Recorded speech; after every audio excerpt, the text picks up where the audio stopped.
നമസ്കാരം, മലയാളി വാർത്തയിലേക്ക് സ്വാഗതം. രാഹുൽ മാങ്കൂട്ടത്തിലിനെ ഏറ്റവും കൂടുതൽ എതിർക്കുന്നത് പ്രതിപക്ഷ നേതാവ് വി.ഡി. സതീശനാണ്. കഴിഞ്ഞ ദിവസമൊക്കെ വലിയ രീതിയിലുള്ള എതിർപ്പാണ് പ്രതിപക്ഷ നേതാവ് രാഹുൽ മാങ്കൂട്ടത്തിനെതിരെ മുന്നോട്ട് വെച്ചത്. എന്തുകൊണ്ട് പ്രതിപക്ഷ നേതാവ് ഇത്രയധികം രാഹുലിനെ എതിർക്കുന്നു? രാഹുലിനെതിരെയുള്ള നടപടികൾ അദ്ദേഹം കടുപ്പിക്കുന്നത് എന്തിനാണ്? ചോദ്യം ശക്തമാണ്. ഇപ്പോൾ ഈ വിഷയത്തിൽ നമ്മളോട് മലയാളി വാർത്തയോട് സംസാരിച്ചിരിക്കുകയാണ് രാഷ്ട്രീയ നിരീക്ഷകൻ രാജേന്ദ്രൻ പന്തളം. അതായത് ചില പെൺകുട്ടികൾ ഇത്തരത്തിൽ പൊതുനിരയിൽ നിൽക്കുന്ന യുവാക്കളെ വശീകരിച്ച് അവരുടെ ഇമേജ് തകർക്കാനുള്ള ശ്രമങ്ങൾ നടത്തുന്നുണ്ട് എന്നതടക്കമുള്ള പ്രതികരണമാണ് അദ്ദേഹം നടത്തിയിരിക്കുന്നത്. അദ്ദേഹത്തിന്റെ പ്രതികരണത്തിലേക്ക് ഇപ്പോൾ ഈ ഒരു വിഷയം വന്നപ്പോൾ വലിയ രീതിയിലുള്ള വിമർശനം പാർട്ടിക്കുള്ളിൽ നിന്ന് തന്നെ രാഹുലിനെതിരെ ഉണ്ടായിട്ടുണ്ടായിരുന്നു. പക്ഷെ ഇപ്പോൾ അതിൽ നിന്നൊക്കെ ഒരുപാട് വ്യത്യാസമുണ്ട്. ഒരുപാട് പേര് രാഹുലിനെ ചേർത്ത് നിർത്തുന്നു പാർട്ടിക്കുള്ളിൽ തന്നെ. അപ്പോൾ പ്രതിപക്ഷ നേതാവാണ് കൂടുതലും രാഹുൽ വരരുത് എന്ന രീതിയിൽ ഒരു വാശി പിടിക്കുന്നത്. അപ്പൊ അതിന് പിന്നിലുള്ള ലക്ഷ്യം എന്തായിരിക്കും? പ്രതിപക്ഷ നേതാവ് എന്തുകൊണ്ട് ഇത്തരത്തിലൊരു ഇപ്പോൾ കഴിഞ്ഞ ദിവസം വാക്കിനെയൊക്കെ ധിക്കരിച്ച്, അതായത് ഇപ്പോൾ വേണമെങ്കിൽ അങ്ങനെ നമുക്ക് വിലയിരുത്താം, പ്രതിപക്ഷ നേതാവിന്റെ വാക്കിനെ ധിക്കരിച്ചാണ് രാഹുൽ എത്തിയത്, അപ്പോൾ പ്രതിപക്ഷ നേതാവിന്റെ വാക്കിന് വിലയില്ല എന്ന രീതിയിൽ നമുക്ക് വേണമെങ്കിൽ കഴിഞ്ഞ ദിവസം നിയമസഭയിൽ രാഹുൽ എത്തിയതിനെ വിലയിരുത്താവുന്നതാണ്. അപ്പോ എന്തുകൊണ്ടാണ് പ്രതികരണാത്മകമായിട്ട് തന്നെ ഒറ്റപ്പെടുത്തിയ സംഭവത്തിനെതിരെ ഒരു സമരം നടത്തുക എന്ന് പറഞ്ഞാൽ ഈ പെൺകുട്ടി പരാതിയില്ല. അവര് ശരിക്ക് പറഞ്ഞു കഴിഞ്ഞാൽ ഒരു അച്ഛനില്ലാത്ത പിതൃശൂന്യമായിട്ടുള്ള ശബ്ദരേഖ അന്തരീക്ഷത്തിലേക്ക് വിട്ടുകൊണ്ട് ഇവിടെ ഒരു ക്രൈസിസ് ഉണ്ടാക്കാൻ വേണ്ടിയിട്ട് തങ്ങളുടെ ശക്തി കാണിക്കാനും വേണ്ടിയിട്ടിരിക്കുകയാണ്. ഞാനൊന്ന് പറയാം. ഇപ്പോഴത്തെ അവസ്ഥയിൽ എന്താണ് സംഭവിക്കുന്നത് വെച്ചാൽ പരസ്പരം സമ്മതപ്രകാരവും പ്രലോഭനം നടത്തി നോക്കിയിട്ട് പെൺകുട്ടികള് ആൺകുട്ടികളെ വശീകരിക്കുക, സ്വാധീനമുള്ളവരെയും പണക്കാരായിട്ടുള്ളവരെയും, എന്നിട്ട് പരസ്പര ഉഭയസമ്മതപ്രകാരം ഒക്കെ നടത്തി എല്ലാം കഴിഞ്ഞിട്ട് അവസാനം ഇയാൾ പീഡിപ്പിച്ചു എന്നുള്ള പരാതിയുമായിട്ട് വരിക എന്നുള്ളത് പതിവായിരിക്കുന്ന ഒരു കാര്യം. ഇപ്പൊ പണ്ട് നമ്മൾ പറയും ഇല മുള്ളിൽ ചെന്ന് വീണാലും, മുള്ള ഇലയിൽ ചെന്ന് വീണാലും ഇലയ്ക്കാണ് കുഴപ്പം. പെൺകുട്ടികളെ ഉദ്ദേശിച്ചാണ് പറയുന്നത്. പക്ഷേ ഇവിടെ ഇപ്പൊ വന്നിരിക്കുന്ന ഒരു പരിണാമം, ഒരു എന്താ പറയുന്നത്, അതിൻ്റെതായിട്ടുള്ള ട്രാൻസ്ഫർമേഷൻ ഇപ്പൊ വന്നിരിക്കുന്നു ഈ പുതിയ കാലത്ത്. അവിടെ വന്നിരിക്കുന്നത് ഇല മുള്ളിൽ ചെന്ന് വീണാൽ എന്ന് പറയുന്നതിനെ ആ പ്രതീകമായി ഇല എന്ന് പറയുന്നത് പുരുഷനായിട്ട് മാറിയിരിക്കുന്നു. കാരണം അവന്റെ രാഷ്ട്രീയ ഭാവിയും അവന്റെ ജീവിതവുമാണ് കൂമ്പ് അടഞ്ഞു പോകുന്നത് എന്നുള്ള സ്ഥിതിയിലേക്കാണ് ഇപ്പോൾ കാര്യങ്ങൾ തിരിച്ചത്. ഉഭയസമ്മത പ്രകാരം എല്ലാ ക്രിയകളും കഴിഞ്ഞിട്ട് വർഷങ്ങൾക്ക് ശേഷമോ മാസങ്ങൾക്ക് ശേഷമോ ഇദ്ദേഹത്തിന്റെ രാഷ്ട്രീയ ഭാവിക്ക് ഭീഷണിയാവുന്ന തരത്തിൽ ഉള്ള ഒരു ബ്ലാക്ക് മെയിലിംഗ്, അതാണ് ഇപ്പോൾ നടന്നുകൊണ്ടിരിക്കുന്നത്. ബ്ലാക്ക് മെയിൽ പൊളിറ്റിക്സ് ഇപ്പോൾ പെൺകുട്ടികൾ കളിക്കാൻ തുടങ്ങിയിരിക്കുന്നു എന്നുള്ളതാണ് മനസ്സിലാവുന്നത്. ഇത് ചിലതൊക്കെ പിടിക്കപ്പെട്ടിട്ടുണ്ട്. ഇപ്പൊ കണ്ടിട്ടു നീല ലോഹിതദാസൻ നാടാരുടെ കാര്യത്തിൽ എന്താണ് അവസാനം കണ്ടെത്തിയത്? യാതൊരു തെളിവില്ലാതെ രാഷ്ട്രീയ അജ്ഞാതവാസത്തിൽ അതിന് കഴിയേണ്ടി വന്നില്ലേ? അപ്പൊ ഇലയാറെ അവിടെ പുരുഷന്മാരല്ലേ ഇലകളായിട്ട് വരുന്നത്? ഇതിനെതിരെയുള്ള പ്രസ്ഥാനമൊക്കെ ആഗോള വ്യാപകമായിട്ട് ഉയർന്നു വരുന്നുണ്ട്. കാരണം ഇങ്ങനെ വഞ്ചിക്കപ്പെടുന്ന പുരുഷന്മാരെന്നുള്ള ഒരു പ്രസ്ഥാനം തന്നെ ആഗോളതലത്തിൽ വളരെ ശക്തി ആർജിച്ച് വരുന്നുണ്ട്. ഇവിടെ ഇന്ത്യയിലല്ല, ലോകമാസകലം അതിന്റെ ഒരു തരംഗം ഉണ്ടായിക്കൊണ്ടിരിക്കുന്ന സന്ദർഭവും. അപ്പൊ ഇങ്ങനെയൊക്കെ ഒരുപാട് പോയി കഴിഞ്ഞാൽ ഇവിടെ ഇപ്പോ ഇത് പരാതികളുണ്ടെങ്കിൽ ആ പരാതികൾ അവർ തമ്മിൽ തീർക്കേണ്ട ഒരു കാര്യമുണ്ട്. കാരണം പബ്ലിക് ഡൊമൈനില് ഒരു ഓഡിയോ രേഖ മാത്രമേ ഉള്ളൂ. പോലീസിൽ പരാതി കൊടുത്തിട്ടില്ല, അതായത് രഹസ്യമൊഴി നൽകിയിട്ടില്ല, യാതൊന്നും നൽകിയിട്ടില്ല. അപ്പൊ അത് അവർ തമ്മിലുള്ള ഈ ഭാര്യ ഭർത്താക്കന്മാർ തമ്മിലൊരു കലഹം പോലുള്ള ഒരു കലഹം മാത്രമാണ് ഇപ്പൊ സംഭവിച്ചിട്ടുള്ളതെന്ന് നമ്മൾ മനസ്സിലാക്കുന്നത്. അവർ തമ്മിൽ തീർക്കേണ്ട പ്രശ്നങ്ങളാണ്. അവരുടെ ഈ പ്രൈവറ്റ് കാര്യങ്ങളിലേക്ക് നമ്മൾ ആദ്യമായിട്ട് സ്വകാര്യ കാര്യങ്ങളിലേക്ക് നമ്മൾ കൂടുതലായിട്ട് ഇടപെടേണ്ട ഒരു കാര്യവുമില്ല. കേരള രാഷ്ട്രീയം മുഴുവൻ അങ്ങനെ ഒരു ചർച്ചയുടെ നിലവാരം താഴ്ത്തേണ്ട ആവശ്യമില്ല. നമുക്ക് 100 കൂട്ടം പ്രശ്നങ്ങളുണ്ട്. നമ്മളുടെ ഇപ്പൊ വർദ്ധിച്ചു വരുന്ന മസ്തിഷ്ക ജ്വരം, അമീബിക് മസ്തിഷ്ക ജ്വരം കോഴിക്കോട് മുതൽ തിരുവനന്തപുരം വരെ പടർന്ന് വ്യാപിച്ചിരിക്കുന്നു. അതിന്റെ ഒരു ആശങ്ക അന്തരീക്ഷത്തിൽ നിൽക്കുന്നു. ആ അന്തരീക്ഷത്തിലെ അമീബകൾ പോലും മൂക്കിലൂടെ കയറി നമ്മളെ കൊന്നുകളയുമെന്നൊരു സ്ഥിതി വന്നിരിക്കുമ്പോൾ, അത്രയും വലിയ ഭൂതങ്ങൾ ഇവിടെ ഉള്ളപ്പോൾ നമ്മൾ എന്തിനാ ഈ ചെയ്യേണ്ട രഹസ്യമായിട്ടുള്ള ലൈംഗിക ജീവിതത്തെ കുറിച്ചൊക്കെ ഇവിടെ ചർച്ച നടത്തുന്നത്? അതിന്റെ ആദ്യത്തെ PT ചാക്കുവായിരുന്നു. അനാവശ്യമായിട്ട് വേട്ടയാടപ്പെട്ട അദ്ദേഹം ഹൃദയാഘാതം വന്ന് മരിച്ചു.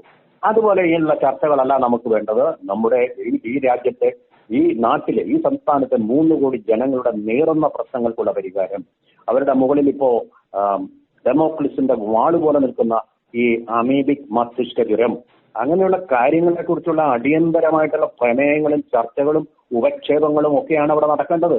അതിന് പകരം രാഹുലിന്റെ ലൈംഗിക ജീവിതം എന്നൊക്കെ പറയുന്ന അശ്ലീലങ്ങൾ ചർച്ച ചെയ്യുക എന്ന് പറഞ്ഞാൽ അതൊരു തരം താഴലാണ് നിയമസഭയുടെ. അത് അനുവദിക്കാൻ പാടില്ലാത്തതുമാണ്. അത് അവരുടെ രീതിയിൽ അവർ തീർക്കണം. പരാതി ഉണ്ടെങ്കിൽ പെൺകുട്ടികൾ പോലീസ് സ്റ്റേഷനിൽ കൊടുക്കണം. കണ്ടില്ലേ നമ്മുടെ അമ്മയുടെ കേസിൽ തന്നെ 100 പരാതികളും കഥകളും ഒക്കെ പൈങ്കളി കഥകളും ഒക്കെ ആയിട്ട് വന്നു. എന്നിട്ട് എന്ത് ചെയ്യും? അവസാനം ഒരൊറ്റയാളില്ല പരാതി കൊടുക്കാൻ. എല്ലാം പൊളിഞ്ഞു പോയില്ലേ? ഹേമ കമ്മിറ്റി അതിനുവേണ്ടി ഗവൺമെന്റ് ചെലവഴിച്ച പണം മുഴുവൻ പാഴായി പോയില്ലേ? എന്താ ഇപ്പൊ സ്ഥിതി? അപ്പൊ അതുകൊണ്ട് ഇതിനുള്ള പാഴായിട്ടുള്ള വ്യർത്ഥമായിട്ടുള്ള വ്യായാമങ്ങളിലല്ല നമുക്ക് മുഴുകേണ്ടത്, അർത്ഥവത്തായിട്ടുള്ള ചർച്ചകളിലാണെന്നാണ് എന്റെ ഒരു വേറിട്ട പക്ഷം. അപ്പോ ഇത് ഒരു രാഷ്ട്രീയമായിട്ടുള്ള ഒരു, ഇപ്പോ സാർ പറഞ്ഞതുപോലെ രണ്ടുപേരും പരസ്പര സമ്മതത്തോടെ ചെയ്ത കാര്യങ്ങളാണ്. പക്ഷെ അതൊരു രാഷ്ട്രീയ ആയുധമായിട്ട് ഇവിടെ ഇപ്പോ ഉയർത്തപ്പെടുകയാണ് അല്ലെ? വെറും ഒരു രാഷ്ട്രീയ ആയുധം.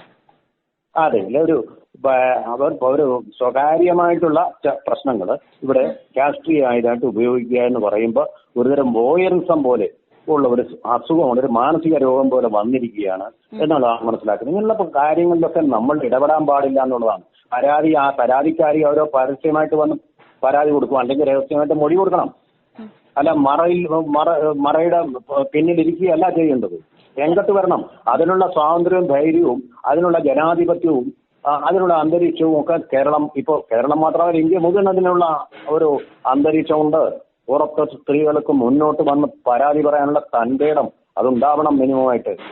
അതാണ് പറയുന്നത്. ഇപ്പോ രാഹുൽ മാങ്കൂട്ടത്തിൽ ഒരു രാഷ്ട്രീയ നേതാവാണ്, പൊതുരംഗത്ത് പ്രവർത്തിക്കുന്ന ഒരു വ്യക്തിയാണ്. അപ്പൊ ആ വ്യക്തിക്ക് ചില വീഴ്ചകൾ സംഭവിച്ചിട്ടില്ലേ ഈ കാര്യത്തിൽ? ഇപ്പോ 2-3 പേര് പരാതിയുമായിട്ട് രംഗത്ത് വന്നിട്ടുണ്ട്. രാഹുലിന്റെ ഭാഗത്തും വീഴ്ചകൾ സംഭവിച്ചിട്ടില്ലേ? അതാണ് ഞാൻ പറഞ്ഞത്. അവിടെയാണ് നമ്മൾ മനസ്സിലാക്കുന്നത്. ഇങ്ങനെ ഗ്ലാമറും പൊതുരംഗത്ത് തിളങ്ങുന്ന സൂര്യോദയങ്ങളെ, താരോദയങ്ങളെ അവരുടെ പിന്നാലെ അവരെ പ്രലോഭിപ്പിക്കാൻ വേണ്ടിയിട്ട് ഒരു കൂട്ടം ആളുകളുണ്ട്. നമ്മുടെ സോഷ്യൽ മീഡിയ വഴി അവരെയൊക്കെ ശരിക്കും പറഞ്ഞു കഴിഞ്ഞാൽ ചൂണ്ടയിടാൻ വേണ്ടിയിട്ടുള്ള ഒരു കുറെ ആൾക്കാരുണ്ട്. ചൂണ്ടയിടയിൽ നടക്കുന്നത് എല്ലാവരും അങ്ങനെയാണെന്നല്ല പറഞ്ഞു. ഈ കേസിലെ പ്രതികളും അങ്ങനെയാണെന്നുള്ളതല്ല എന്റെ ആക്ഷേപം. പക്ഷെ അങ്ങനെയുള്ള സംഭവങ്ങൾ നടക്കുമ്പോൾ ആ നല്ല മനഃശക്തിയും വിൽ പവറും ഇല്ലാത്ത ആളുകൾ അതിൽ വീണു പോകാറുണ്ട്. നല്ല ഇച്ഛാശക്തി ഇല്ല ആൾക്കാര് അതിൽ പെട്ടുപോകാറ്. അങ്ങനെ പെട്ടുപോയ ഒരു കേസാണിത് എന്ന് ഞാൻ സംശയിക്കുന്നു. എനിക്കറിയില്ല, അത് അദ്ദേഹം പറയേണ്ട കാര്യമാണ്. അപ്പൊ ഇത് ശബ്ദരേഖ വന്നിരിക്കുന്ന നിങ്ങളുടെ ആണോ എന്ന് ചോദിച്ചപ്പോ ഇദ്ദേഹം സബ്ജുഡീസ് ആണ് എന്ന് പറഞ്ഞ് ഒഴിഞ്ഞു മാറുകയാണ് ചെയ്തത്. അങ്ങനെയല്ല വേണ്ടത്. ഇതെന്റേതാണ്. ഞങ്ങൾ തമ്മിലുള്ള കാര്യം പറഞ്ഞതാണ്, നിങ്ങളോ മറ്റാരോ ഇടപെടേണ്ട കാര്യമില്ല എന്ന് പറഞ്ഞാൽ മതി. അവിടെ പ്രശ്നം തീർന്നു. ഇതൊരു മതരാഷ്ട്രമല്ല ഇത്. ഗർഭഛിദ്രത്തിനുള്ള അനുവാദമുള്ള രാഷ്ട്രമാണിത്. ആ പെൺകുട്ടിയെ പ്രേരിപ്പിച്ചു എന്നുള്ള പ്രേരണാകുറ്റം എന്നുള്ളതാണ് പറയുന്നത്, ഒരു ഹത്യ എന്നുള്ള നിലയിൽ. അതിനേക്കാൾ അദ്ദേഹം കണ്ടില്ലേ, അമ്മമാര് കുട്ടികളെ കൊന്നിട്ടും അവരെ ഉപേക്ഷിച്ചിട്ടും കാമുകന്മാരോടൊപ്പം പോകുന്ന എത്രയോ വാർത്തകളാണ് വന്നുകൊണ്ടിരിക്കുന്നത്. നമ്മൾ ഈ പഴയ കാലത്തെ ഒരു കാര്യങ്ങളല്ലല്ലോ ഇപ്പോൾ നടന്നുകൊണ്ടിരിക്കുന്നത്. അത്തരം ബന്ധങ്ങൾക്ക് കൂടുതലൊരു ലിബറൽ കാലഘട്ടത്തിന്റെ ഊർജം കൈവന്നിരിക്കുന്ന കാലമാണ്. അപ്പം ഞാനതെല്ലാം നല്ലതാണെന്ന് പറയുകയല്ല, ഒരിക്കലും അങ്ങനെ വിശ്വസിക്കുക. ആ പുതിയ കാലഘട്ടത്തില് അത് തീർച്ചയായിട്ടും നമ്മുടെ സംസ്കാരം കൊണ്ട് തിരുത്തപ്പെടേണ്ട കാര്യം തന്നെയാണ്. ഇതൊരു സംസ്കാരരഹിതമായ പ്രവൃത്തിയാണെന്നുള്ളത് ഞാൻ തീർച്ചയായിട്ടും അംഗീകരിക്കുന്നു. പക്ഷെ ഇത് നിയമവിരുദ്ധമായിട്ടുള്ള ഒന്നുമല്ല. ഇതിപ്പോ നാട്ടിലൊന്നും നടക്കാത്ത കാര്യവുമല്ല എന്നുള്ളതിന് നിയമസഭയിലുള്ള 2-3 MLA തന്നെ ഉദാഹരണങ്ങളാണ്. ഇതിലും പ്രായമേറിയ രാഷ്ട്രീയക്കാരെ കുറിച്ചുള്ള ഇതുപോലുള്ള വാർത്തകൾ വന്നിരുന്നു. ഇവിടെ PK കുഞ്ഞാലിക്കുട്ടിയുണ്ടല്ലോ, മന്ത്രിയായിരുന്ന ആള്, അദ്ദേഹത്തിന്റെ പേരിലുള്ള ആരോപണങ്ങളുണ്ടല്ലോ. അത് ഒടുക്കി ചർച്ചയായിരുന്നില്ലേ? അത് എത്ര നാള് കേരളത്തിൽ കോളിളക്കം സൃഷ്ടിച്ച് അദ്ദേഹം വരുന്നില്ലേ ഇപ്പോ? അങ്ങനെ എത്രയോ പേരുണ്ട്. ഇതൊക്കെ ഓരോരുത്തരുടെയും ഏറെക്കുറെ സ്വകാര്യ കാര്യങ്ങളെ ഇങ്ങനെ കൊണ്ടാടിക്കൊണ്ടിരിക്കാനുള്ള ഒരു പ്രവണത നമ്മുടെ മാധ്യമങ്ങൾക്കും സമൂഹത്തിനും ഉണ്ട് എന്നുള്ളതാണ്. നമുക്ക് പക്ഷെ അതല്ല ചർച്ചാ വിഷയങ്ങളാകേണ്ടത്. ഇപ്പോ പുതിയ കാലത്ത് അതിന്റെ അല്ല ചർച്ച. നമുക്കിപ്പോ നമ്മൾ പുതുതായിട്ട് അഭിമുഖീകരിക്കുന്ന പ്രശ്നങ്ങളിലേക്ക് പോകണം ചർച്ച എന്നുള്ളതാണ്. അല്ലാതെ അവന് ബന്ധമുണ്ടോ ഇവര് ബന്ധമുണ്ടോ എന്ന് നോക്കുമ്പോൾ അവന്റെ അടുക്കളയിൽ എന്താണ് ഉണ്ടാക്കുന്നത് അന്വേഷിക്കുന്നത് പോലെ തന്നെ ഒരു തരംതാണ പ്രവൃത്തിയാണത്. അതുപോലെ തന്നെ ഒരുപക്ഷെ മോഹൻ ഭാഗവത് പറഞ്ഞത് പോലെ ഓരോ ക്ഷേത്രത്തിന് ഓരോ മസ്ജിദിനടിയിൽ ലിംഗമുണ്ട്, ശിവലിംഗമുണ്ടോ എന്ന് പരിശോധിക്കുന്നത് പോലെ ഒരു അന്വേഷണം അതിന്റെ ആവശ്യമൊന്നുമില്ല. അതുപോലെ തന്നെ കുട നന്നാക്കാനുണ്ടോ എന്ന് പറഞ്ഞ് പണ്ട് കുട നന്നാക്കുന്നവർ കൂടുതൽ നടക്കും. അതുപോലെ ഇവിടെ എന്തെങ്കിലും അനാശാസ്യമുണ്ടോ എന്ന് അന്വേഷിച്ച് നടക്കേണ്ട ഒരു ആവശ്യം ഒരു ഗവൺമെന്റിനോ ഒരു സമൂഹത്തിനോ ഇല്ല എന്നുള്ളതാണ് എന്റെ ഒരു അഭിപ്രായം.